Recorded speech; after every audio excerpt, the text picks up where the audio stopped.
నా జీవిత జ్యోతివయ్యా నా యేసయ్యా, నా అడుగుల దీపమయ్యా మేసయ్యా. యేసయ్యా నీవుంటే చాలయ్యా, నీ కృపలో నన్ను దాచవయ్యా. హల్లెలూయా స్తుతి హల్లెలూయా, నీ నామమే నాకికాశ్రయము. నా జీవిత జ్యోతివయ్యా నా యేసయ్యా, నా అడుగుల దీపమయ్యా మేసయ్యా. యేసయ్యా నీవుంటే చాలయ్యా, నీ కృపలో నన్ను దాచవయ్యా.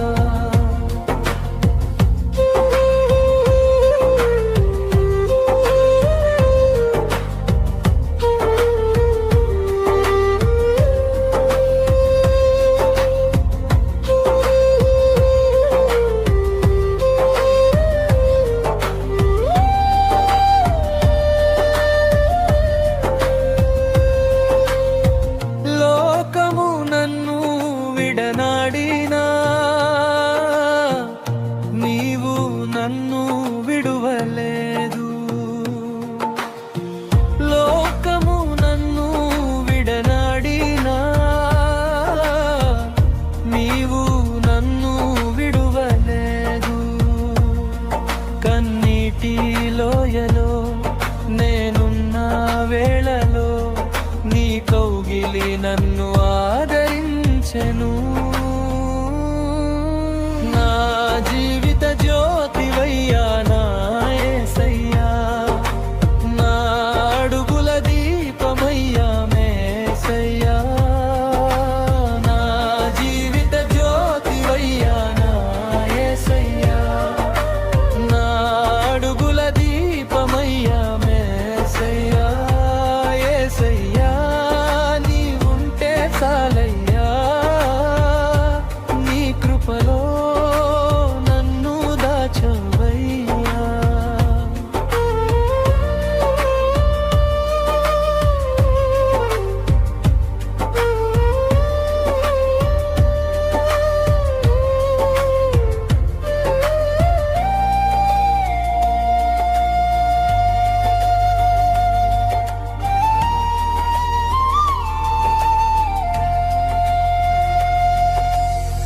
చీకటి మార్గములో నేను నడచినా, నీ వెలుగు నన్ను నడిపించెను. చీకటి మార్గములో నేను నడచినా, నీ వెలుగు నన్ను నడిపించెను. అలలపైన నేను సాగిపోవుచుండగా, నీ హస్తము నన్ను బలపరచెను.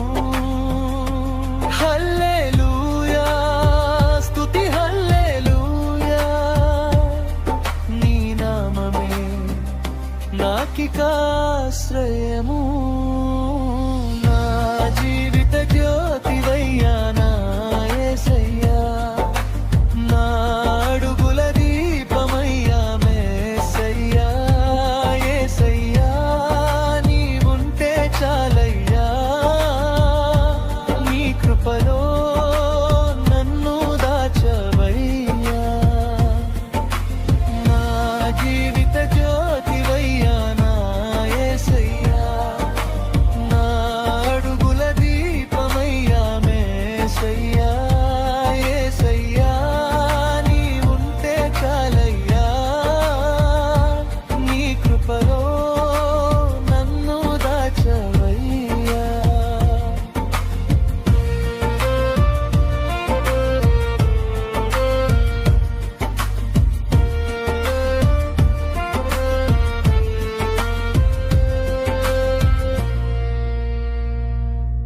హల్లెలూయా.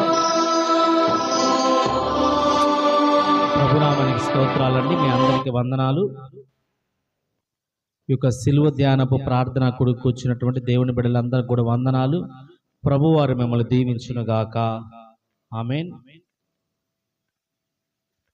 మార్కు సువార్త 14వ అధ్యాయము 32వ వచనాన్ని ఒకసారి చదువుకుందాం. మార్కు సువార్త 14వ అధ్యాయము 32వ వచనాన్ని మనం ధ్యానించుకుందామండి. వారు గెత్సెమనే అనబడిన చోటునకు వచ్చినప్పుడు ఆయన, నేను ప్రార్థన చేసి వచ్చు వరకు మీరిక్కడ కూర్చుండమని తన శిష్యులతో చెప్పి పేతురును యాకోబును యోహానును వెంటబెట్టుకొని పోయి మిగుల విభ్రాంతి నొందుటకును చింతాక్రాంతురగుటకును ఆరంభించెను.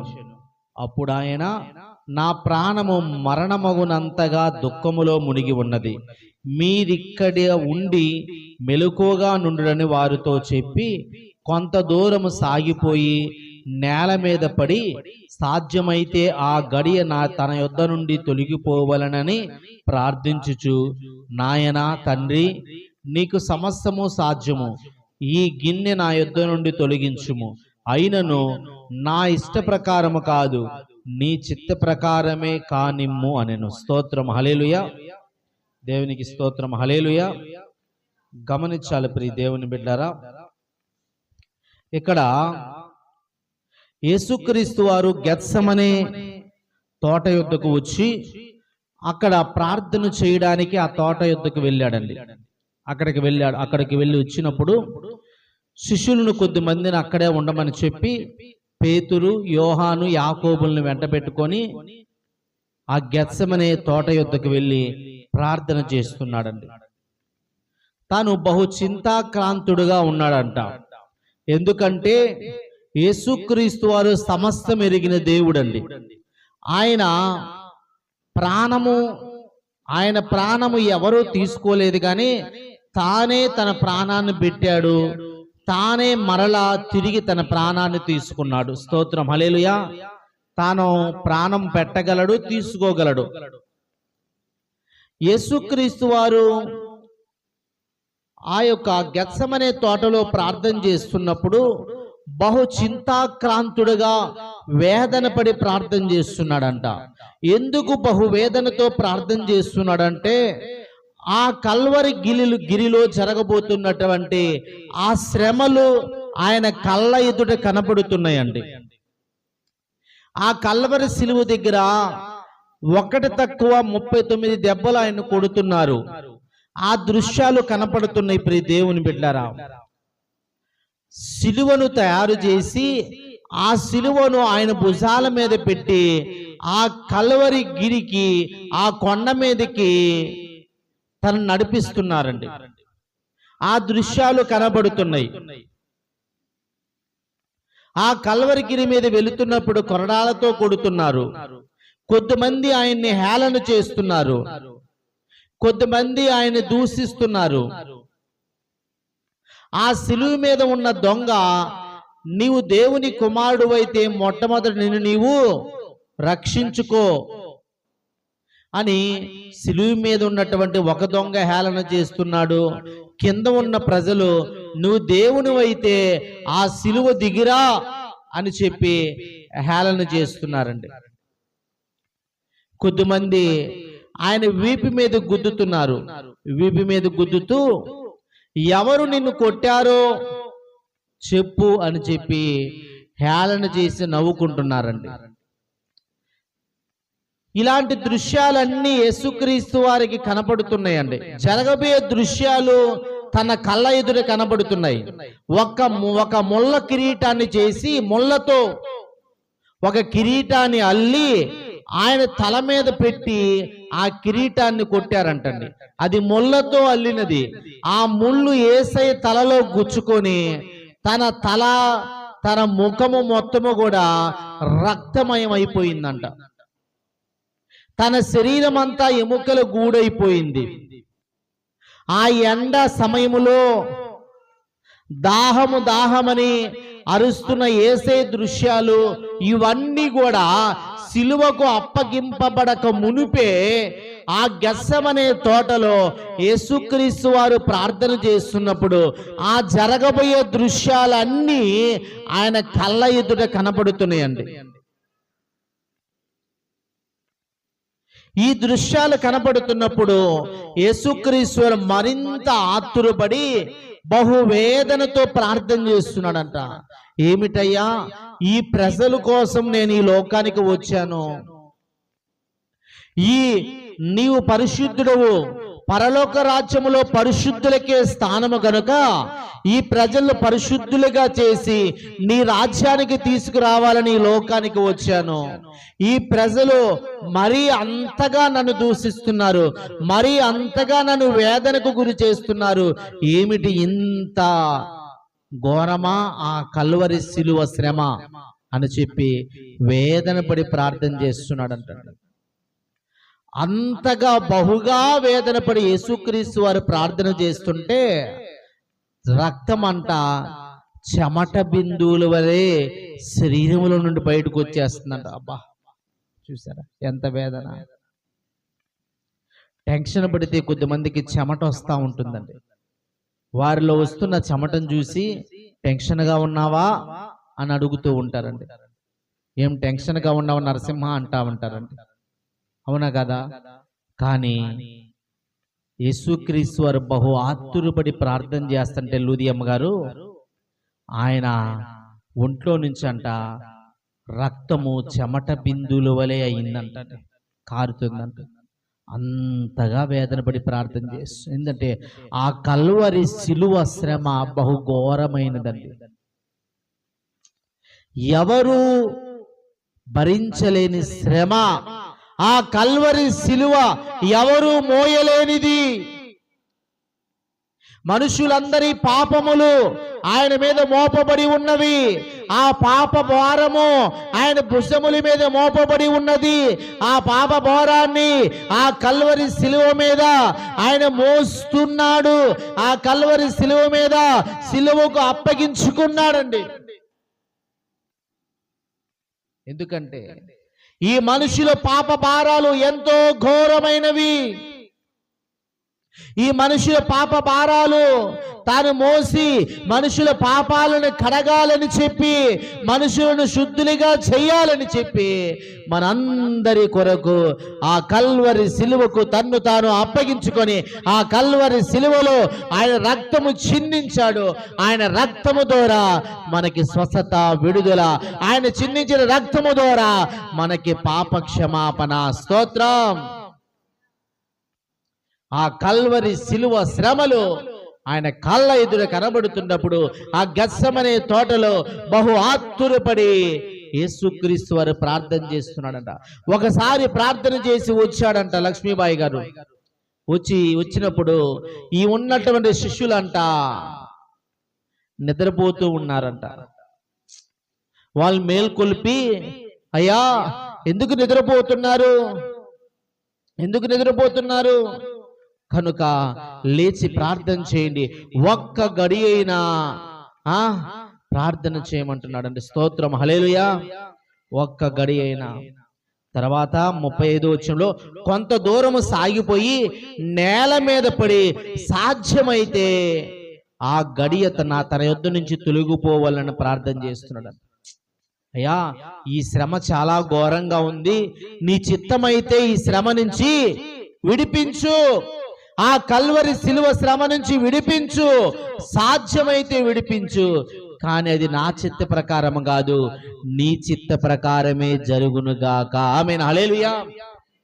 యేసుక్రీస్తు వారు తండ్రికి తన్ను తాను అప్పగించుకుంటున్నాడండి. మనమైతే శ్రమలు వచ్చినప్పుడు చెదిరిపోతూ ఉంటాం, కృంగిపోతూ ఉంటామండి. ఏమి చేయాలంటే శ్రమలు వచ్చినా, బాధ వచ్చినా, అనారోగ్యమైన ఇబ్బందులైన, సమస్యలైన, కష్టాలైన దేవుని సన్నిధికి వచ్చినప్పుడు, ప్రభువా నీ చిత్తమైతే తొలగించు, నీ చిత్తమైతే స్వస్థపరచు, నీ చిత్తమైతే బాగు చేయి, నీ చిత్తమైతే విడిపించు అని చెప్పి దేవుని చిత్తానికి మనల్ని మనం అప్పగించుకోవాలంట. స్తోత్రం, హల్లెలూయా. యేసయ్య అంటున్నాడు, నీ చిత్త ప్రకారమే కానిమ్ము అంటున్నాడు. ఆమేన్. ప్రభు చిత్తానికి యేసయ్య ఎలా అప్పగించుకున్నాడో మనము కూడా అలాగే అప్పగించుకోవాలి. 37వ వచనంలో మరలా ఆయన వచ్చి వారు నిద్రించుచునుట చూచి, సీమోను, నీవు నిద్రించుచున్నావా? ఒక్క గడి అయినను మేల్కొని ఉండలేవా? మీరు శోధనలో ప్రవేశించకున్నట్లు మెలకువగా నుండి ప్రార్థన చేయుడి. ఆత్మ సిద్ధమే గాని శరీరము బలహీనమని చెప్పి పేతురుతో చెప్పి తిరిగిపోయి ఇంతకు ముందు పలికిన మాటలనే పలుకుతూ ప్రార్థించెను. స్తోత్రం, హల్లెలూయా. యేసుక్రీస్తు ఒకసారి ప్రార్థించి రాగానే వీరందరూ నిద్రపోతున్నారంట. అందుకే అంటాడు, సీమోను పేతురు, ఎందుకు నిద్రపోతున్నావయ్యా? ఒక్క గడి అయినా ప్రార్థించలేవా మేల్కొని ఉండి? ఏమండి, మనం చేసే తప్పిదాలు అదేనండి. శోధనలో ప్రవేశించకుండానట్లు మెలకువగా ఉండి ప్రార్థన చేయాలంట. నీకు శోధన ఎందుకు వస్తుంది? నువ్వు శోధనలో నిలబడాలంటే ప్రార్థన కావాలి. నీకు శోధన రాకుండా ఉండాలంటే ప్రార్థన కావాలి. ఒకవేళ శోధన వచ్చినా ఆ శోధనలో నువ్వు చెదిరిపోకుండా, ఉరుకులెత్తకుండా, పరిగెత్తకుండా నిలబడాలంటే నీకు ప్రార్థన కావాలి. స్తోత్రం, ప్రార్థన కావాలి. అందుకే యేసు, సీమోను, శ్రమ రాబోతుందయ్యా, శ్రమ రాబోతుంది. గొర్రెల కాపరిని కొట్టుదురు, గొర్రెలు చెదిరిపోవును అని ప్రవచనం ఉన్నది. నేను పట్టబడతాను, నేను సిలువకు అప్పగించబడతాను, ఆ సైనికులు నన్ను పట్టుకుంటారు, సిలువకు అప్పగిస్తారు. ఇదిగో గొర్రెలు చెదిరిపోవునని రాయబడి ఉన్నది కనుక మీరన్నా చెదిరిపోకుండా ఉండడానికి, నిలబడడానికి, మీరు శోధనలో పడకుండా ఉండడానికి ప్రార్థన చేయండి. ఒక్క గడి అయినా ప్రార్థన చేయండి. దేవుని బిడ్డలారా, మందిరానికి వచ్చిన దేవుని బిడ్డలారా, అనేకుల జీవితాల్లో ఎన్నో ఇబ్బందులు, ఎన్నో కష్టాలు, అనారోగ్యాలు, శ్రమస్సలు ఎన్నెన్నో ఉన్నాయండి. వాటిల్లో మనం నిలబడాలంటే, చెదిరిపోకుండా ఉండాలంటే మనకి ప్రార్థన కావాలి. నీ జీవితంలో శోధన ప్రవేశించకుండా ఉండాలంటే ఏం కావాలి బ్రదర్? ప్రార్థన కావాలి. ప్రార్థన లేకపోతే సమస్యలు, ఇబ్బందులు వస్తాయి. ప్రార్థన కావాలి. నువ్వు ప్రతిరోజు ఒక్క గడి అయినా నువ్వేం చేయాలంట? ప్రార్థన చేయాలి. సీమోను పేతురుకు చెబుతుంటే మరలా తాను నిద్రిస్తున్నాడండి. ఒక్క గడి అయినా కూడా శిష్యులు మేల్కొని ప్రార్థించలేకపోయారు. మరలా యేసయ్య వెళ్ళాడు. రెండవసారి అలాగే వెళ్ళి, అయ్యా నీ చిత్తమైతే ఈ గిన్నె నా నుండి తొలగించు, లేదంటే నీ చిత్తమే జరుగునుగాక అని చెప్పి రెండవ మారు కూడా బహువేదనతో యేసయ్య ప్రార్థన చేశాడండి. మరలా తిరిగి వచ్చి 40వ వచనం, ఆయన తిరిగి వచ్చి చూడగా వారు నిద్రించుచుండిరి, ఏలనగా వారి కన్నులు భారముగా ఉండెను. ఆయనకేమి ఉత్తరం ఇవ్వలనో వారికి తోచలేదు. ఆయన 3వసారి వచ్చి, మీరిక నిద్రపోయి అలసట తీర్చుకుని ఇక చాలును, గడియ వచ్చింది. ఇదిగో మనుష్య కుమారుడు పాపుల చేతికి అప్పగించబడుచున్నాడు, లెండి వెళ్ళుదము. స్తోత్రం, హల్లెలూయా. 3వసారి వస్తే మరలా నిద్రపోవచ్చున్నాడు. యేసన్నాడు, ఇంక చాలే, అలసట తీర్చుకోండి, సమయం వచ్చేసింది, నేను మనుష్య కుమారుడు అప్పగించబడే సమయము వచ్చేసింది, లేవండి అని చెప్పాడు. చూస్తారా, 3 సార్లు యేసయ్య చెప్పిన వారి కన్నులు భారంగా ఉండడాన్ని బట్టి అంట వాళ్ళు ప్రార్థన చేసుకోలేకపోయారు. ప్రియ దేవుని బిడ్డలారా, మేల్కొని ఉండి ప్రార్థన చేయాలంట. ప్రార్థనలో శక్తి ఉందండి. యేసయ్య ఆ కల్వరి సిలువలో ఆయన నిలబడడానికి కారణం ఏంటంటే తాను ప్రార్థన ఎంత బహువేదన పడి ప్రార్థించాడంట. రక్తము చెమట బిందువుల వలె కారిపోయిందంట శరీరం నుంచి. ఆ సిలువకు తన చేతులు, పాదాలు శీలలు కొట్టినా మౌనంగా ఉన్నాడు. ఎందుకంటే అతను ప్రార్థన చేశాడు. ఆ ప్రార్థన బట్టి చెదిరిపోకుండా తను నిలబడగలిగాడు. శిష్యులందరూ చెదిరిపోయారు, పేతురు చెదిరిపోయారు, శిష్యులందరూ చెదిరిపోయారు. యోహాను మాత్రమే కల్వరి సిలువలో యేసయ్య దగ్గర నిలబడి ఉన్నాడు. ఆమేన్. మిగతా వాళ్ళందరూ చెదిరిపోయారండి. పేతురైతే యేసయ్య అంటే ఎవరో తెలియదని ముమ్మారు అబద్ధమాడాడు. చూశాను. ఎందుకంటే ప్రార్థన లేదు. నీ జీవితంలో ప్రార్థన లేకపోతే శ్రమ వచ్చినప్పుడు నువ్వు తప్పిపోతావు, శ్రమలో నిలబడలేవు. నీ జీవితంలో ప్రార్థన ఉంటే శ్రమలో నిలబడతావు, యేసయ్య సాక్షిగా ఉంటావు, ఆ శ్రమలను జయించి విజయాన్ని పొందుకుంటావు. స్తోత్రం. శ్రమ తర్వాత విజయము. నువ్వు సువర్ణముగా మారాలంటే శ్రమ జయించాలి. నువ్వు శ్రమ జయించాలంటే నీ జీవితంలో ప్రార్థన అనుభవం ఉండాలి. కనుక ప్రార్థన కావాలి ప్రియ దేవుని బిడ్డలారా. యేసయ్య నీ కొరకు నా కొరకు ఆ కల్వరి సిలువలో ప్రార్థిస్తున్నాడు. ఇదిగో తను గుద్దిన వారిని, కొట్టిన వారిని, పొడిచిన వారిని అందరినీ క్షమించి ప్రార్థన చేస్తున్నాడు. ప్రియ దేవుని బిడ్డలారా, ప్రార్థన కావాలి, ప్రార్థన కావాలి. నీ కొరకు నా కొరకు ఆయన కల్వరి సిలువలో ప్రాణం పెట్టాడు. నీ కొరకు నా కొరకు కల్వరి సిలువలో మరణించి మరణాన్ని జయించి తిరిగి లేచాడు. ప్రియ దేవుని బిడ్డలారా, ఒకసారి ఆ కల్వరి సిలువ శ్రమలను మనము తలుచుకుంటూ ఒకసారి ప్రార్థనలో ముందుకు సాగుతాం.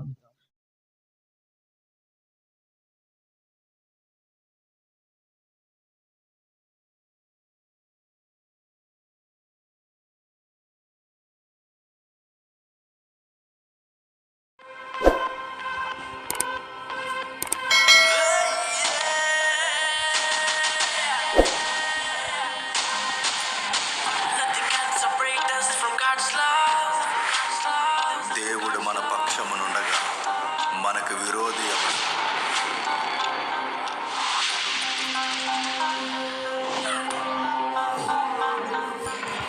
మనుషులెప్పుడు నీతో నిలువరే,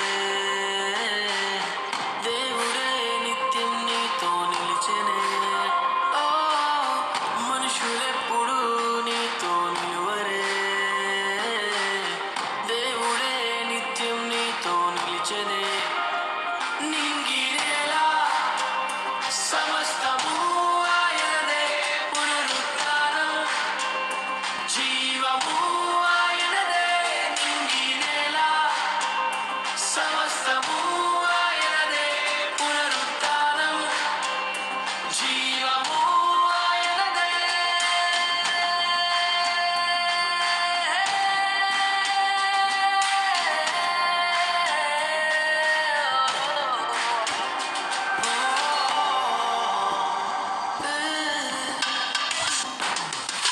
లే నీవు నిలబడు,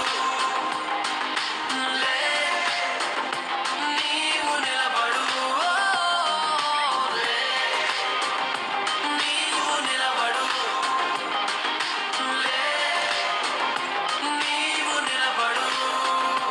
బాధల నుండి నువ్వులే, వ్యాధుల నుండి నువ్వులే, కష్టమ నుండి నువ్వులే, సర్వం పోయినా నువ్వులే. బాధల నుండి నువ్వులే, వ్యాధుల నుండి నువ్వులే, కష్టం నుండి నువ్వులే, సర్వం పోయినా నువ్వులే.